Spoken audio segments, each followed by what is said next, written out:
Credit కోసం మేము ఇక్కడ ఎవరు పోరాడట్లేదు. పని చేసేదానికి ప్రజలకి పెద్ద ఎత్తున ఉద్యోగాలు ఉపాధి కల్పించడానికి మేము అహర్నిశలు కష్టపడుతున్నాము. దయచేసి అది గుర్తుపెట్టుకోండి. ఇదే జగన్మోహన్ రెడ్డి గారు ఆనాడు ఏం చెప్పారు? ఎర్ర బస్సు రాని ఊరికి ఎయిర్పోర్ట్ అవసరమా అని చెప్పారా లేదా? మళ్ళీ ఇప్పుడు ఆయన వచ్చి అన్ని మాటలు మాడితే ఎంతో న్యాయం. నంబర్ 1. నంబర్ 2, ఆనాడు జిఎంఆర్ కి సుమారుగా 2600 ఎకరాలు కూటమి ప్రభుత్వం అందజేసింది. జగన్మోహన్ రెడ్డి గారు అధికారంలోకి వచ్చిన తర్వాత జిఎంఆర్ కి ఇచ్చిన భూమి కూడా వెనక్కి తీసుకున్నాడు. సుమారుగా 600 ఎకరాలు వెనక్కి తీసుకున్నాడు. కూటమి ప్రభుత్వం తిరిగి వచ్చిన తర్వాత ఆ భూమి మళ్ళీ జిఎంఆర్ కి తిరిగి ఇచ్చారు. ఎందుకు ఇచ్చారు మనం చెప్పాలి. కేవలం ఒక ఎయిర్పోర్ట్ లో ఫ్లైట్లు ల్యాండ్ అవుతాము, ప్యాసింజర్స్ దిగుతాం, ప్యాసింజర్స్ ఎక్కి వెళ్ళిపోతాం కాదు. లార్జర్ ఎకో సిస్టమ్ అనేది చాలా చాలా అవసరం. లార్జర్ ఎకో సిస్టమ్ అంటే MRO engine maintenance, under body maintenance, paint shop, ఇవన్నీ ఎకో సిస్టమ్ ఏర్పాటు చేస్తేనే పెద్ద ఎత్తున మన పిల్లలకి ఉద్యోగాలు ఉపాధి కల్పించగలుగుతాం. ఆ లక్ష్యంతో ఆ భూమి కూడా తిరిగి వాళ్ళకి ఇచ్చి ఎంఆర్ఓ ఏర్పాటు చేస్తాం. మొన్న నేను వచ్చాను, అశోక్ గజపతి రాజు గారి దయ వల్ల మానసాస్తో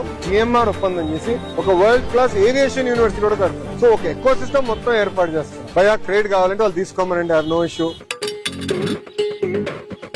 తీసుకో పండగ తీసుకో.